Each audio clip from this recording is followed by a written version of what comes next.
fuel tank we made probably about 10 years ago. You can see it's pretty narrow in comparison to my hand here, but it's actually not narrow enough. It takes up too much trunk room. With the way this trunk is laid out and all the stuff that I have to go in here, it's going to be very tight on space, so I'm going to have to maximize space. The old tank, how we designed it was it sat right here, so you had a couple inches of empty space here, which is really a lot of square footage or cubic feet when you lay it out in terms of how big it is. Anyways, we're going to make a new cell, and I want to be able to maximize space. Now, there's a couple ways we could do it. You see it's got these weird ridges here. Well, you can't really easily build a fuel tank around those ridges, so it's actually easier to modify the ridges than it would be to build a tank around it. So basically what we could do is we could have a tank that goes this flat all the way across and have a spacer down here, but that's kind of a waste of all this space here. So that means that the tank would have to be longer or further out this way, which takes up more trunk room. So what I'm going to do here, basically just cut this out and put in a square piece instead of this curved piece. Now, these are little differences that all add up. Mom wants to be able to fit all this stuff in here, as well as chairs to go to car shows, so I need to have as much space open as possible. I'm going to have a subwoofer on this side and a subwoofer on this side, compressor on this side for the air ride, amp on this side, fuel tank, big air tank, and then the airlift performance valve manifold. So it's all going to be tight in there. You can see this one here also has this rounded corner. Plug weld this hole. This used to be the original fuel pickup, but now the Mustang subframe is right underneath there, so I won't be able to run the pickup there. I'm gonna have to run it somewhere else. Alright, so I've been busting balls here the last couple days, and I haven't taken much video, so here's a little look-see at what I'm doing. I'm building a gas tank. You can see here it's 4 inches here, 6 inches at the bottom. Basically all I did was I laid this all out, notched it how it's gonna need to be notched for the floor. There's a little kick up right here that's gonna be notched around, and I wanted to have maximum fuel possible.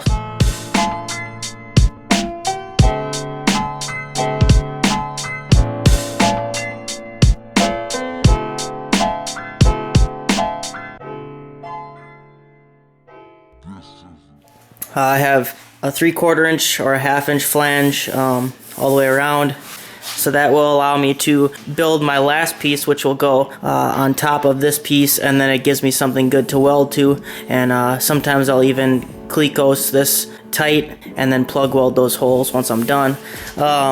Inside here there's some baffles. Now you want to put baffles in a tank so it doesn't expand and contract with the weight of the fuel. This is all just 18 gauge cold roll steel. These fit in here nice and tight. You can see there's flanges here which will weld to the tank, spot weld or however the hell I want to weld it. And then I used a Miller Bros dimple die set, so you can see there's 3 different dimple dies there, and that adds some strength to these panels as well as allowing fuel to flow anywhere on the tank. I've showed you these before, but I'll show you again. These are a Miller Bros punch and die set, or punch and flare. So you can see in here, this is the punch part of this setup. I make sure to lube these up really good. This is the punch part of the setup. It punches, and then this is the dimple part. You can see there's a dimple in there, and a reverse of that right here. So basically all you gotta do, throw this 1/2 inch bolt in here with this bearing. Put your workpiece in between, obviously. Tighten this up, and I use a Milwaukee impact here, just super quick. You can just tighten it right up. It'll pop it right through, and you'll pull it right out, and it'll be done. Literally, it takes like 5 seconds each one, so it works pretty freaking tits.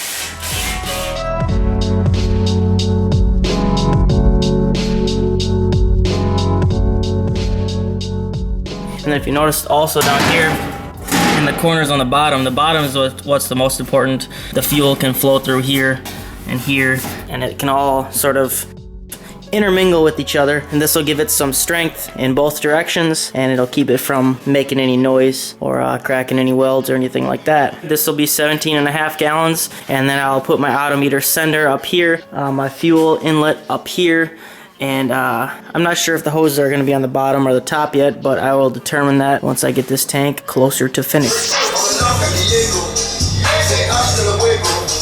is what makes a SEMA build. Check out them gaps, baby. That's going to maximize any potential space I have. My fuel inlet is right here. So you can see that'll come over to the top of the tank right here, and it barely takes up any room in this trunk.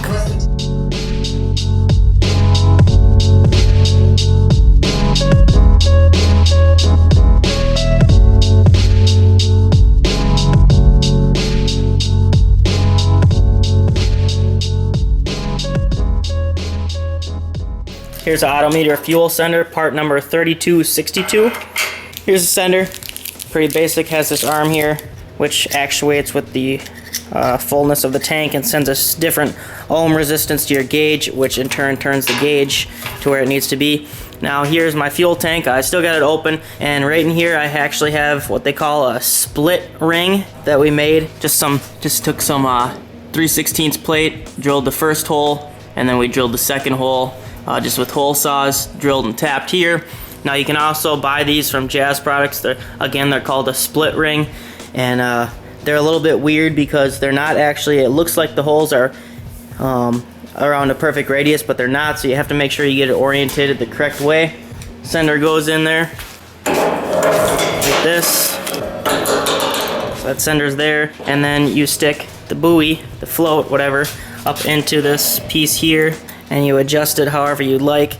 So I have that all kind of mocked up, and then what I'm going to do is get it all adjusted and right and weld in my baffles, which are right here. So I wanted to wait to put in the baffles so I make sure that my float will clear when it actuates, because obviously you don't want the baffle in the way so that float can't actuate. So that's what I'm doing now. Now I have these baffles welded in here, and I can put on this front piece. Now one thing that you have to consider is how the baffle is going to weld to the front piece. Now if I would have welded up the end pieces first, I wouldn't have been able to weld the baffles unless I were to drill holes, which increases your chance of leak if you were to do plug holes or plug welds or whatever. So I made these intentionally so that they're perfectly flush, or very close anyways, to the outside of the tank. So you can see that this is actually notched out to allow for this piece here to be flush with this. You notice all the way down, it's very close. One thing I almost forgot to mention before I weld this up, I'm going to want to go, and you see this carbon, after welding you're always going to have some of that carbon. You want to clean all that off because otherwise the paint won't stick to that. I'm actually going to use a POR 15 fuel tank sealer, which fills any pinholes as well as sealing the bare steel so it never rusts. But again, I needed to get all this carbon out of here with the wire brush and cleaned with acetone before I weld this on, because it would be hard to get to. So you can see I got some good welds on there with some 023 Blue Demon welding wire. And I'm using my new Blue Demon trifecta just on the 110 setting. I got the long parts all welded up, and now I took a long reach over C-clamp and just loosely clamped this. And I have my Milwaukee magnetic light in here. This thing is nice. See how small it is, and it fits in there. It's magnetic and it lights it all up. So I was able to get my MIG torch in there like so, and then weld this up. I just skip welded it in a few spots, you can see that. And then if you notice here, this flange, I have that on there because it's easier to weld when there's a flange there. Now there's a little bit of gap there, but that is where the POR 15 tank sealer will work perfectly. It'll get in there, and I'll guarantee no leaks first try on this tank. So you can see here, when I welded this, there is some carbon buildup here, so I'm gonna have to clean that as best as I can. I might have to send some sort of a cleaner through there and clean these little carbon spots off. Other than that though, it's pretty much done as far as that goes anyways. Everything inside is pretty much good.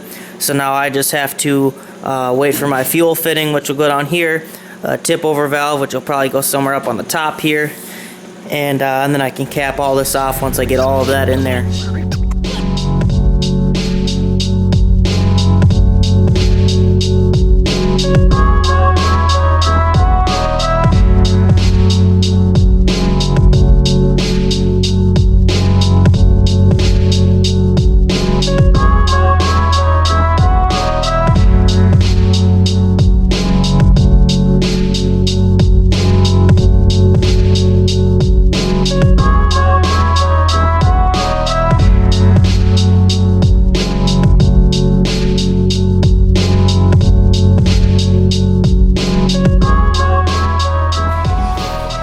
It's a freaking homemade rotisserie. Yee yee.